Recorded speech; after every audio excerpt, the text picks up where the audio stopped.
Hello and welcome back. ನಾವು ಇದುವರೆಗೂ ಏನು ನೋಡಿದ್ವಿ, ಅಸೆಟ್ಸ್ ಅಂಡ್ ಲಿಯಬಿಲಿಟೀಸ್ನಲ್ಲಿ ಲಿಯಬಿಲಿಟೀಸ್ ಸೆಕ್ಷನ್ ಅನ್ನು ನೋಡಿದ್ವಿ. ಈಕ್ವಿಟೀಸ್ ಅಂದ್ರೇನು, ಲಿಯಬಿಲಿಟೀಸ್ ಅಂದ್ರೇನು ನೋಡಿದ್ವಿ. ಈಗ ನಾವು ಅಸೆಟ್ ಸೆಕ್ಷನ್ ಕಡೆ ಬರೋಣ. ಅಸೆಟ್ಸ್ ಅಂದ್ರೇನು, ನೀನು ನಿನ್ನ ಲಿಯಬಿಲಿಟಿಗಳಿಂದ ಏನೇನ ಪರ್ಚೇಸ್ ಮಾಡಿದೆ ಅದೆಲ್ಲ ಅಸೆಟ್ಸ್. ಕನ್ನಡದಲ್ಲಿ ಏನಂತಾರೆ, ಆಸ್ತಿ. ಇನ್ನು ಆಸ್ತಿಗಳು ಏನೇನಿದಾವೆ, ಈ ಆಸ್ತಿಗಳಲ್ಲಿ ಅಸೆಟ್ಗಳಲ್ಲಿ ಎರಡು ವಿಧ, ಒಂದು ನಾನ್ ಕರೆಂಟ್ ಅಸೆಟ್ಸ್, ಮತ್ತೊಂದು ಕರೆಂಟ್ ಅಸೆಟ್ಸ್. ಕರೆಂಟ್ ಅಸೆಟ್ಸ್ ಅಂದ್ರೆ ಏನು ಅಂದ್ರೆ, ಒಂದು ವರ್ಷದ ಕೆಳಗೆ ಮಾತ್ರ ಇವುಗಳ ಬೆನಿಫಿಟ್ನ ನೀವು ಅನುಭವಿಸಬಹುದು. ನಾನ್ ಕರೆಂಟ್ ಅಸೆಟ್ ಅಂದ್ರೆ ಈ ಬೆನಿಫಿಟ್ಗಳನ್ನ ನೀವು more than A year, long period of the time ಅನುಭವಿಸಬಹುದು. ಈಗ ನಾವು ನಾನ್ ಕರೆಂಟ್ ಅಸೆಟ್ಗೆ ಕೆಲವೊಂದು ಎಕ್ಸಾಂಪಲ್ಗಳನ್ನ ನೋಡೋಣ. ಮೊದಲನೆಯದಾಗಿ ಫಿಕ್ಸ್ಡ್ ಅಸೆಟ್. ಫಿಕ್ಸ್ಡ್ ಅಸೆಟ್ಸ್ ಅಂದ್ರೆ ಏನು, ನೆಕ್ಸ್ಟ್ ಸ್ಲೈಡ್ ನಲ್ಲಿ ಬರುತ್ತೆ. ಎರಡನೇದಾಗಿ long term investment. Company long term ಅಲ್ಲಿ ಇನ್ವೆಸ್ಟ್ಮೆಂಟ್ ಮಾಡಿರುತ್ತೆ, ಅಂದ್ರೆ ನಮ್ಮ ತರನೇ ಕಂಪನಿಗಳು ಕೂಡ ಶೇರ್ ಮಾರ್ಕೆಟ್ ನಲ್ಲಿ ಹೂಡಿಕೆ ಮಾಡಿರ್ತವೆ. ಆ ತರಹದ ಇನ್ವೆಸ್ಟ್ಮೆಂಟ್ ಗಳನ್ನು ಲಾಂಗ್ ಟರ್ಮ್ ಇನ್ವೆಸ್ಟ್ಮೆಂಟ್ ಅಂತ ನಾವು ಕರಿತೀವಿ. ಅದೆಲ್ಲ ನಾನ್ ಕರೆಂಟ್ ಅಸೆಟ್ಸ್ ಬರುತ್ತೆ. ಈಗ ನಾವೇನ್ ಮಾಡೋಣ, ಅಸೆಟ್ಸ್, ಫಿಕ್ಸ್ಡ್ ಅಸೆಟ್ಸ್ ಅಂದ್ರೆ ಏನು ಅಂತ ಡೀಟೇಲ್ ಆಗಿ ನೋಡೋಣ.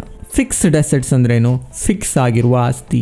These assets are fixed in nature. ಈಗ ನೀನು ಲ್ಯಾಂಡ್ ಪರ್ಚೇಸ್ ಮಾಡ್ತೀಯ, ಅದು ಲಾಂಗ್ ಟರ್ಮ್ಗೋಸ್ಕರ ಅಲ್ವಾ. ಒಂದು ಬಿಲ್ಡಿಂಗ್ ನ ಪರ್ಚೇಸ್ ಮಾಡ್ತೀಯ, ಅದು ಲಾಂಗ್ ಟರ್ಮ್ಗೋಸ್ಕರ ಅಲ್ವಾ. ಸೊ ಆ ತರಹದ ಅಸೆಟ್ಗಳನ್ನ ಫಿಕ್ಸ್ಡ್ ಅಸೆಟ್ಸ್ ಅಂತಾರೆ. ಕಂಪನಿಗಳು ಫ್ಯೂಚರ್ಲಿ ಎಕ್ಸ್ಪ್ಯಾಂಡ್ ಆಗಬೇಕು ಅಂತ ಲ್ಯಾಂಡ್ ಪರ್ಚೇಸ್ ಮಾಡಲಿ ಅಥವಾ ಬಿಲ್ಡಿಂಗ್ಗಳನ್ನ ಪರ್ಚೇಸ್ ಮಾಡಲಿ, ಇದೆಲ್ಲ ಫಿಕ್ಸ್ಡ್ ಅಸೆಟ್ಸ್ನಲ್ಲಿ ಬರುತ್ತೆ. ಈ ಫಿಕ್ಸ್ಡ್ ಅಸೆಟ್ನಲ್ಲಿ ಹಲವಾರು ವಿಧಗಳಿದ್ದಾವೆ. ಒಂದು ಟ್ಯಾಂಜಿಬಲ್ ಅಸೆಟ್ಸ್, ಮತ್ತೊಂದು ಇಂಟ್ಯಾಂಜಿಬಲ್ ಅಸೆಟ್ಸ್. ಅದರ ಜೊತೆಗೆ ಕ್ಯಾಪಿಟಲ್ ವರ್ಕ್ ಇನ್ ಪ್ರೋಗ್ರೆಸ್ ಸಹ ಫಿಕ್ಸ್ಡ್ ಅಸೆಟ್ಸ್ ನಲ್ಲಿ ಬರುತ್ತೆ. ಇಂಟ್ಯಾಂಜಿಬಲ್ ವರ್ಕ್ ಇನ್ ಪ್ರೋಗ್ರೆಸ್ ಸಹ ಫಿಕ್ಸ್ಡ್ ಅಸೆಟ್ಸ್ ನಲ್ಲಿ ಬರುತ್ತೆ. ಈಗ ಟ್ಯಾಂಜಿಬಲ್ ಅಸೆಟ್ಸ್ ಅಂದ್ರೆ ಏನು, ಈಗ ನೀನು ಯಾವುದೋ ಒಂದು ಆಸ್ತಿಯನ್ನ ಈಸಿಯಾಗಿ ಮುಟ್ಟಬಹುದು, ಕಣ್ಣಿಗೆ ಕಾಣಿಸುತ್ತೆ, ಅದನ್ನ ಟ್ಯಾಂಜಿಬಲ್ ಅಸೆಟ್ಸ್ ಅಂತ ಕರೀತಾರೆ.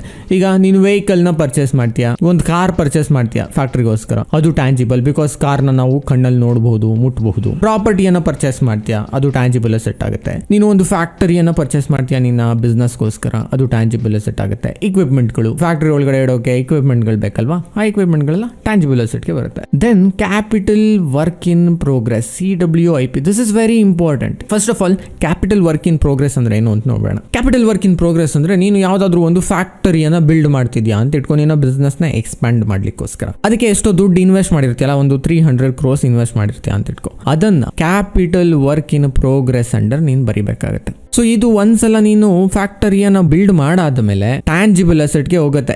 These are the assets which are being build ಆದ್ಮೇಲೆ ಏನಾಗ್ತವೆ, ಟ್ಯಾಂಜಿಬಲ್ ಅಸೆಟ್ಸ್ ಅಂಡರ್ ಹೋಗ್ತವೆ. ಓಕೆ, ಈಗ CWIP ಯಾಕೆ ಇಂಪಾರ್ಟೆಂಟ್ ಅಂತ ನಾನು ಹೇಳಿದೆ.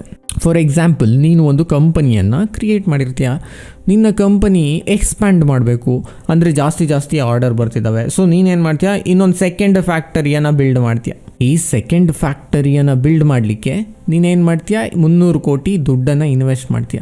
ಅದರ ಅರ್ಥ ಏನು, ನಿನಗೆ ಹಲವಾರು ಆರ್ಡರ್ಗಳಿದ್ದಾವೆ ಆಲ್ರೆಡಿ, ಅದಕ್ಕೋಸ್ಕರ ನೀನು ಸೆಕೆಂಡ್ ಫ್ಯಾಕ್ಟರಿಯನ್ನು ಬಿಲ್ಡ್ ಮಾಡ್ತಿದ್ಯಾ. ಯಾವುದಾದ್ರೂ ಒಂದು ಫ್ಯಾಕ್ಟರಿಯನ್ನು ಕಟ್ಟಬೇಕು ಅಂದರೆ ಮಿನಿಮಮ್ 1 year ಅಥವಾ 2 years ಬೇಕಾಗುತ್ತೆ. 2 years ಆದ ನಂತರ ನಿನ್ನ ಪ್ರಾಫಿಟ್ ಮಾರ್ಜಿನ್ ಜಾಸ್ತಿ ಆಗ್ತದೆ. ಸೊ ನಾವು ಕ್ಯಾಪಿಟಲ್ ವರ್ಕ್ ಇನ್ ಪ್ರೋಗ್ರೆಸ್ ಇರುವ ಕಂಪನಿಗಳನ್ನು ನೀಟಾಗಿ ಸರ್ಚ್ ಮಾಡಿ ಅದರ ಬಗ್ಗೆ ರಿಸರ್ಚ್ ಮಾಡಿದ್ರೆ ನಮಗೆ ಗೊತ್ತಾಗುತ್ತೆ, ಈ ತರಹದ ಕಂಪನಿಗಳು ಯೂಶಲಿ ಹೈ ಗ್ರೋತ್ ಏರಿಯಾದಲ್ಲಿ ಇರ್ತವೆ and over the period of 5 to 10 years ಸಕ್ಕದಾಗಿ ರಿಟರ್ನ್ಸ್ ಕೊಡ್ತವೆ. ಸೊ ನೆನ್ಪಿಟ್ಕೊಳ್ಳಿ, ಯಾವುದಾದ್ರೂ ಒಂದು ಕಂಪನಿ ಕ್ಯಾಪಿಟಲ್ ಎಕ್ಸ್ಪ್ಯಾನ್ಷನ್ ಮಾಡ್ತಿದೆ ಅಂತಂದ್ರೆ ಅದರ ಅರ್ಥ ಈ ಕಂಪನಿ ಗ್ರೋ ಆಗೋ ಸಾಧ್ಯತೆಗಳಿದಾವೆ. ಈ ಕ್ಯಾಪಿಟಲ್ ವರ್ಕ್ ನ ಕೆಲಸ ಮುಗಿಯೋವರೆಗೂ ಅಷ್ಟೇನು ಮೇಲೆ ಹೋಗ್ತಿರಲ್ಲ ಕಂಪನಿಯ ಶೇರು. ಬಟ್ ಒನ್ಸ್ ಈ ಕ್ಯಾಪಿಟಲ್ ವರ್ಕ್ ಮುಗ್ದಿದ ತಕ್ಷಣ ಮಾರ್ಜಿನ್ಸ್ಗಳು ಇಂಪ್ರೂವ್ ಆಗ್ತಿದ್ದಂಗೆ, ಪ್ರಾಫಿಟ್ಗಳು ಇಂಪ್ರೂವ್ ಆಗ್ತಿದ್ದಂಗೆ ಕಂಪನಿಯ ಶೇರಿನ ಬೆಲೆ ಕೂಡ ಮೇಲೋಗುತ್ತೆ. ಅದಕ್ಕೋಸ್ಕರ CWIP is a important parameter to track. So ನಾವು ಟ್ಯಾಂಜಿಬಲ್ ಅಸೆಟ್ಸ್ ಅಂತ ಏನು ಅಂತ ನೋಡಿದ್ವಿ, ಕ್ಯಾಪಿಟಲ್ ವರ್ಕ್ ಇನ್ ಪ್ರೋಗ್ರೆಸ್ ಅಂದ್ರೆ ಏನು ಅಂತ ನೋಡಿದ್ವಿ. ಇಂಟ್ಯಾಂಜಿಬಲ್ ಅಸೆಟ್ಸ್, ಇಂಟ್ಯಾಂಜಿಬಲ್ ಅಂದ್ರೇನು, ಇವುಗಳನ್ನ ನೀನು ನೋಡೋಕ್ಕಾಗಲ್ಲ, ಮುಟ್ಟೋಕ್ಕಾಗಲ್ಲ. ಇನ್ಫ್ಯಾಕ್ಟ್ ನೋಡೋಕ್ಕಾಗಲ್ಲ ಅನ್ನೋದು ಇಸ್ ಎ ರಾಂಗ್ ವರ್ಡ್, ಮುಟ್ಟೋಕ್ಕಾಗಲ್ಲ ಅಂತ ಹೇಳ್ಬೋದು. ಬಿಕಾಸ್ ಸಾಫ್ಟ್ವೇರ್ಗಳನ್ನ ನೀನು ಖಂಡಿತ ನೋಡಬಹುದಲ್ಲ ಕಣ್ಣಲ್ಲಿ, ಬಟ್ ಮುಟ್ಟೋಕ್ಕಾಗಲ್ಲ. ಸೊ ಸಾಫ್ಟ್ವೇರ್ಗೆ ನೀನೇನಾದರೂ ಖರ್ಚು ಮಾಡಿದರೆ ಆ ಸಾಫ್ಟ್ವೇರ್ನ ನೀನು ಅಕ್ವೈರ್ ಮಾಡ್ಕೊಂಡಿದ್ಯಾ. ಈ ಫಾರ್ ಎಕ್ಸಾಂಪಲ್ Windows 10 ತೊಗೊಂಡಿದ್ಯಾ ನೀನು ಆಫೀಸ್ನಲ್ಲಿ ಯೂಸ್ ಮಾಡೋಕ್ಕೆ, ಅದನ್ನು ನಾವು ಇಂಟ್ಯಾಂಜಿಬಲ್ ಅಸೆಟ್ ಅಂತೀವಿ. ಅದನ್ನು ನೀನು ಫಿಕ್ಸ್ಡ್ ಅಸೆಟ್ಸ್ನಲ್ಲಿ ಬರಿಬೇಕಾಗತ್ತೆ. ಅದಾದ ನಂತರ ನಿನ್ನ ಕಂಪನಿಗೆ ಏನೋ ಪೇಟೆಂಟ್ ಸಿಕ್ಕಿರುತ್ತೆ, ಯಾವುದೋ ಒಂದು ಇಂಪಾರ್ಟೆಂಟ್ ಮಾತ್ರ ನೀನು ಕಂಡುಹಿಡಿದಿರ್ತೀಯ, ಅದಕ್ಕೆ ಪೇಟೆಂಟ್ ತೊಗೊಂಡಿರ್ತೀಯ. ಪೇಟೆಂಟ್ 17, 18, 19 ವರ್ಷದವರೆಗೂ ಬೇರೆ ಯಾರು ಅದನ್ನು ಮ್ಯಾನುಫ್ಯಾಕ್ಚರ್ ಮಾಡೋಂಗಿಲ್ಲ, ನೀನೇ ಮ್ಯಾನುಫ್ಯಾಕ್ಚರ್ ಮಾಡುವಂಥ ಪರ್ಮಿಷನ್ ಕೊಟ್ಟಿರ್ತಾರೆ.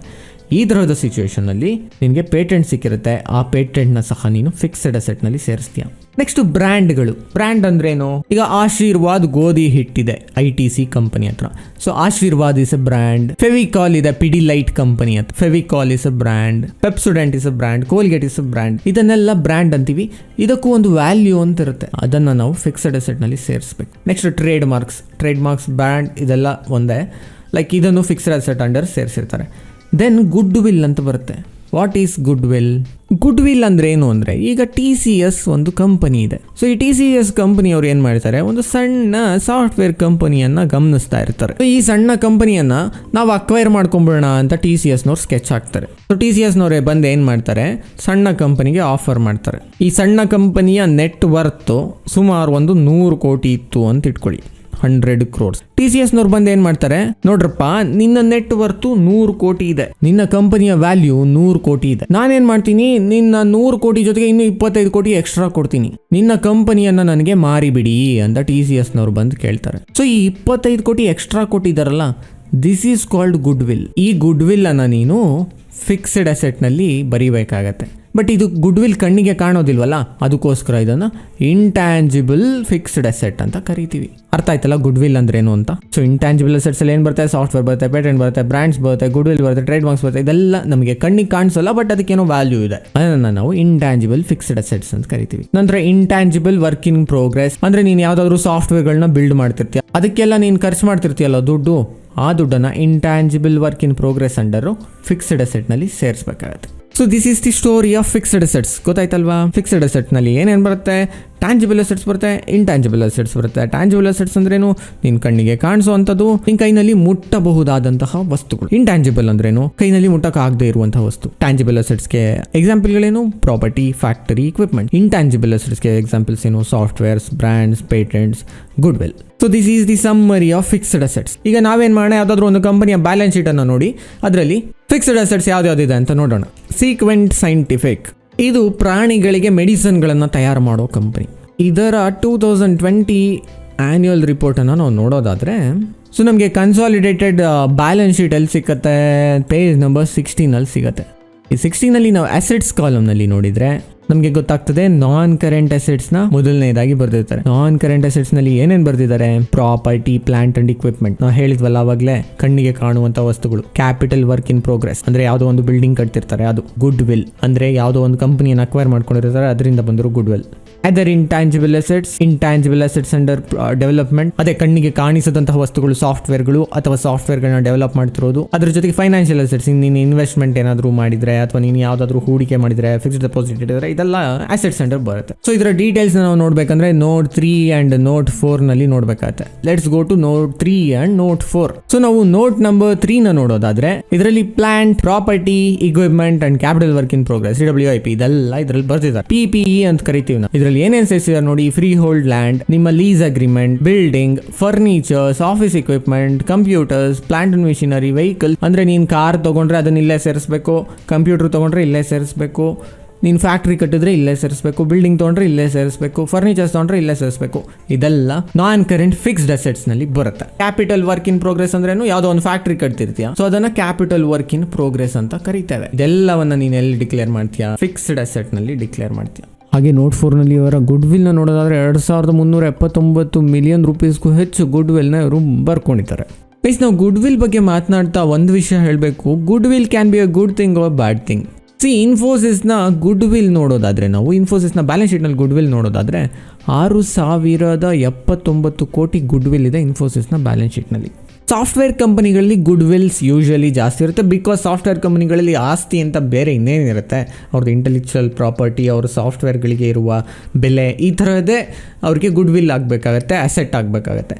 ಬಟ್ ಸಮ್ಟೈಮ್ಸ್ ಏನಾಗ್ಬಿಡುತ್ತೆ, ಕೆಲವೊಂದು ಕಂಪನಿಗಳು ಸುಮ್ಮನೆ ಸಿಕ್ಕಿದ ಕಂಪನಿನೆಲ್ಲ ಅಕ್ವೈರ್ ಮಾಡ್ಕೊಳ್ಳೋದು. ಅವ್ರ ಕೋರ್ ಬಿಸ್ನೆಸ್ಸೇ ಏನೋ ಇರುತ್ತೆ, ಅವ್ರು ಅಕ್ವೈರ್ ಮಾಡ್ಕೊಳ್ಳೋದೇ ಬೇರೆ ಯಾವುದೋ ಬಿಸ್ನೆಸ್. ಈಗ ಯಾರೋ ಒಬ್ಬ ಸಾಫ್ಟ್ವೇರ್ ಕಂಪನಿ ಇರ್ತಾನೆ ಅಂತ ಇಟ್ಕೊಳ್ಳಿ, ಅವನು ಹೋಗ್ಬಿಟ್ಟು ಯಾವುದೋ ರೋಡ್ ಕನ್ಸ್ಟ್ರಕ್ಷನ್ ಕಂಪನಿಯನ್ನ ಅಕ್ವೈರ್ ಮಾಡ್ಕೊಳ್ಳೋದು, ಅಥವಾ ಬಿಲ್ಡಿಂಗ್ ಕಟ್ಟೋ ಕಂಪನಿನ ಅಕ್ವೈರ್ ಮಾಡ್ಕೊಳ್ಳೋದು, ಅಥವಾ ಕೆಮಿಕಲ್ ಕಂಪನಿಯನ್ನ ಅಕ್ವೈರ್ ಮಾಡ್ಕೊಳ್ಳೋದು. ಇವನ್ ಎಕ್ಸ್ಪರ್ಟ್ ಇರೋದು ಸಾಫ್ಟ್ವೇರ್ ನಲ್ಲಿ. ಇಲ್ಲಿಂದ ರೋಡ್ಗೆ ಹೋಗ್ಬಿಟ್ಟು ಏನ್ ಮಾಡ್ತಾನೆ, ಬಿಲ್ಡಿಂಗ್ ಹೋಗ್ಬಿಟ್ಟು ಏನ್ ಮಾಡ್ತಾನೆ, ಕೆಮಿಕಲ್ ಕಂಪನಿಗೆ ಹೋಗ್ಬಿಟ್ಟು ಏನ್ ಮಾಡ್ತಾನೆ, ಈ 3 ಕಂಪನಿಗಳನ್ನ ಪರ್ಚೇಸ್ ಮಾಡಿ ಒಂದು 2000-3000 ಕೋಟಿ ಗುಡ್ ವಿಲ್ ನ ಇವನು ಕ್ರಿಯೇಟ್ ಮಾಡ್ಕೊಂಡ್ಬಿಟ್ರೆ ಇವನ್ ಬ್ಯಾಲೆನ್ಸ್ ಶೀಟ್ ನಲ್ಲಿ, ನಾವು ಹೇಗೆ ನಂಬಿಕೊಂಡು ಅವನ ಮೇಲೆ ಇನ್ವೆಸ್ಟ್ ಮಾಡೋದು?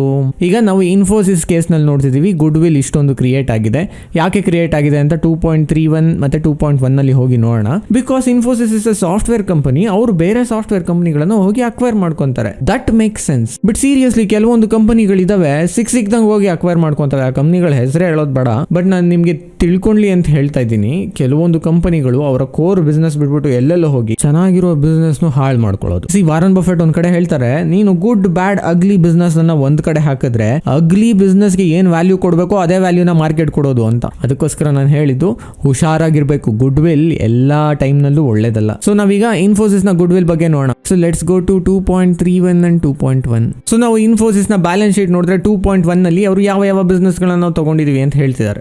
ಕಂಪನಿಯ ವ್ಯಾಲ್ಯೂ 649 crores ಇತ್ತು. ನಾವು ಅದಕ್ಕೆ 758 ಕೋಟಿ ಗುಡ್ ವಿಲ್ ಕೊಟ್ಟು ಟೋಟಲ್ 1407 ಕೋಟಿಗೆ ಅಕ್ವಿಸಿಷನ್ ಮಾಡ್ಕೊಂಡ್ವಿ ಅಂತ. Is it a good deal? Good ಡೀಲಾ ಬ್ಯಾಡ್ ಡೀಲಾ ಅಂತ ನಾವು ಹೇಳಲಿಕ್ಕೆ ಬರಲ್ಲ. Only time will tell. But the thing is, software ಕಂಪನಿಗಳಲ್ಲಿ ಇದು ಮಾಮೂಲಿ.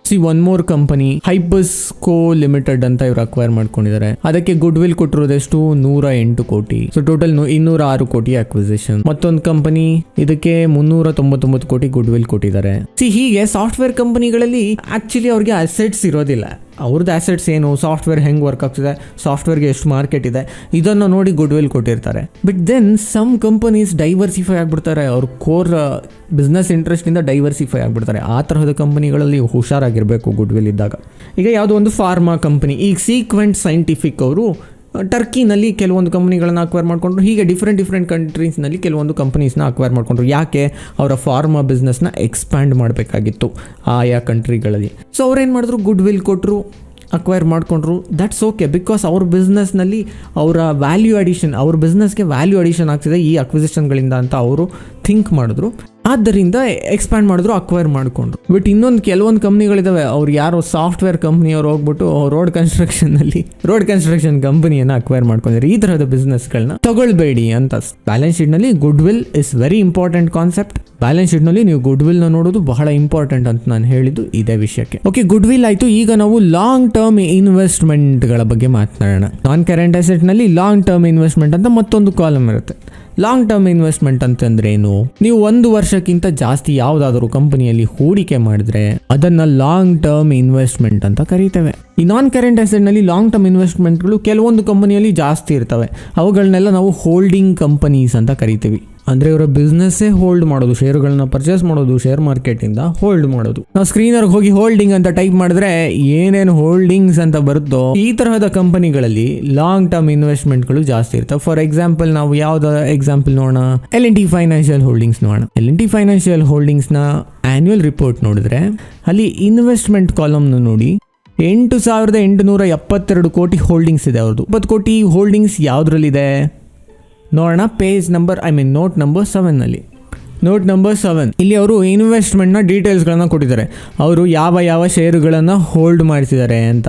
ಹಿಂದೂಸ್ತಾನ್ ನ್ಯಾಷನಲ್ ಗ್ಯಾಸ್ ಎಷ್ಟು ಕ್ವಾಂಟಿಟಿ ಇದೆ? 3,03,4 ಲಕ್ಷ ಇದೆ. 3i ಇನ್ಫೋಟೆಕ್ 24 ಲಕ್ಷ ಏನೋ ಇದೆ. KSK energies, Ballarpur industries, Siti Network, Future Retail, Dish TV, ಒಂದು 20 ಕಂಪ್ನಿಗಳನ್ನ ಹೋಲ್ಡ್ ಮಾಡಿದ್ದಾರೆ. ಈ ತರಹದ ಕಂಪನಿಗಳ ಕೆಲಸನೇ ಶೇರುಗಳನ್ನ ಬೈ ಮಾಡಿ ಹೋಲ್ಡ್ ಮಾಡೋದು. ಸೊ ಈ ತರಹದ ಕಂಪನಿಗಳಲ್ಲಿ ಲಾಂಗ್ ಟರ್ಮ್ ಹೋಲ್ಡಿಂಗು ಜಾಸ್ತಿ ಇರ್ತವೆ. ಹಾಗಂತ ಬೇರೆ ಕಂಪನಿಗಳಲ್ಲಿ ಲಾಂಗ್ ಟರ್ಮ್ ಹೋಲ್ಡಿಂಗ್ ಇರಬಾರ್ದು ಅಂತಲ್ಲ, ಈ ಹೋಲ್ಡಿಂಗ್ ಕಂಪನಿಗಳಲ್ಲಿ ಲಾಂಗ್ ಟರ್ಮ್ ಇನ್ವೆಸ್ಟ್ಮೆಂಟ್ಗಳು ಜಾಸ್ತಿ ಇರ್ತವೆ ಅಂತ ತೋರಿಸಿದಷ್ಟೇ. ಬಿಕಾಸ್ ಇವ್ರ ಬಿಸ್ನೆಸ್ಸೇ ಅದು. ಒಂದು ಇಂಪಾರ್ಟೆಂಟ್ ವಿಷಯವನ್ನು ನೀವು ತಿಳ್ಕೊಬೇಕು ಹೋಲ್ಡಿಂಗ್ ಕಂಪನಿಗಳಲ್ಲಿ. ಈಗ ಹೋಲ್ಡಿಂಗ್ ಕಂಪನಿಗಳು ಹೋಲ್ಡ್ ಮಾಡಿರುವ ಶೇರಿನ ವ್ಯಾಲ್ಯೂ 10,000 ಕೋಟಿ ಇರುತ್ತೆ ಅಂತ ಇಟ್ಕೊಳ್ಳಿ. ಈಗ ಬಜಾಜ್ ಹೋಲ್ಡಿಂಗ್ಸ್ನವರು 10,000 ಕೋಟಿ ಶೇರುಗಳನ್ನು ಪರ್ಚೇಸ್ ಮಾಡಿ ಇಟ್ಕೊಂಡಿದ್ದಾರೆ ಅಂತ ಇಟ್ಕೊಳ್ಳಿ. ಅದರ ವ್ಯಾಲ್ಯೂ ಎಷ್ಟು? 10,000 ಕೋಟಿ ಅವರ ಶೇರು. ಬಟ್ ಈ ಬಜಾಜ್ ಹೋಲ್ಡಿಂಗ್ಸ್ನ ವ್ಯಾಲ್ಯೂ ಯಾವತ್ತು 10 ಕೋಟಿ ರೀಚೇ ಆಗಲ್ಲ. ಆಲ್ವೇಸ್ ಡಿಸ್ಕೌಂಟ್ ಅಲ್ಲಿ ಟ್ರೇಡ್ ಆಗ್ತಿರುತ್ತೆ. ಅವರ ಹೋಲ್ಡಿಂಗ್ ವ್ಯಾಲ್ಯೂಗಿಂತ ಡಿಸ್ಕೌಂಟ್ ಅಲ್ಲಿ ಟ್ರೇಡ್ ಆಗ್ತಿರುತ್ತೆ. ಯಾಕೆ ಅಂತಂದ್ರೆ ಇವರು 10,000 ಕೋಟಿ ಶೇರುಗಳನ್ನ ಮಾರೋದಿಲ್ಲ ಅಂತ ನಮ್ಮ ಮಾರ್ಕೆಟ್ಗೆ ಗೊತ್ತು ಚೆನ್ನಾಗಿ. ಅವನ ಹತ್ರ 10,000 ಕೋಟಿ ವ್ಯಾಲ್ಯೂ ಇದ್ಬಿಟ್ರೆ 10,000 ಕೋಟಿ ನಾಳೆ ಬೆಳಗ್ಗೆ ಎದ್ಬಿಟ್ಟು ಮಾರ್ಬಿಡಲ್ವಲ್ಲ. ಸೊ ಆಬ್ವಿಯಸ್ಲಿ ಅದರಿಂದ ಬರೋ ಡಿವಿಡೆಂಡ್ ಗಳನ್ನ ಮಾತ್ರ ತಿನ್ಬೇಕಾಗತ್ತೆ. ಈ ಕಾರಣದಿಂದ ಏನ್ ಮಾಡ್ತಾರೆ, ಮಾರ್ಕೆಟ್ ಪ್ಲೇಯರ್ಸ್ ಹೋಲ್ಡಿಂಗ್ ಕಂಪನಿಗಳನ್ನ ಡಿಸ್ಕೌಂಟ್ ನಲ್ಲೇ ಟ್ರೇಡ್ ಮಾಡ್ತಾರೆ. So this is the logic behind holding companies. ಈ ಕಾನ್ಸೆಪ್ಟ್ ನಿಮಗೆ ಮುಂದೆ ಹೋಗ್ತಾ ಅರ್ಥ ಆಗುತ್ತೆ ವ್ಯಾಲ್ಯೂಯೇಷನ್ ಅಲ್ಲಿ. ಬಟ್ ನಾವಿವತ್ತೇನು ತಿಳ್ಕೊಂಡ್ವಿ? ಅಸೆಟ್ಸ್ ಬಗ್ಗೆ ತಿಳ್ಕೊಂಡ್ವಿ. ಅಸೆಟ್ಸ್ನಲ್ಲಿ ನಾನ್ ಕರೆಂಟ್ ಅಸೆಟ್ಗಳ ಬಗ್ಗೆ ಡೀಟೈಲ್ ಆಗಿ ತಿಳ್ಕೊಂಡ್ವಿ. ಅದರಲ್ಲಿ ಏನೇನಿತ್ತು? ಟ್ಯಾಂಜಿಬಲ್ ಅಸೆಟ್ಸ್ ಇತ್ತು, ಇಂಟ್ಯಾಂಜಿಬಲ್ ಅಸೆಟ್ಸ್ ಇತ್ತು, ಗುಡ್ ವಿಲ್ ಇತ್ತು, ಲಾಂಗ್ ಟರ್ಮ್ ಇನ್ವೆಸ್ಟ್ಮೆಂಟ್ ಮಾಡಿದ್ದಿತ್ತು, ಅದರ ಜೊತೆಗೆ ಕ್ಯಾಪಿಟಲ್ ವರ್ಕ್ ಇನ್ ಪ್ರೋಗ್ರೆಸ್ ಇತ್ತು. ಸೊ ಇದೆಲ್ಲ ನಮಗೆ ಅರ್ಥ ಆಯಿತು. ನೆಕ್ಸ್ಟ್ ವಿಡಿಯೋದಲ್ಲಿ ಕರೆಂಟ್ ಅಸೆಟ್ಸ್ ಬಗ್ಗೆ ನೋಡೋಣ. Thank you for watching and take care.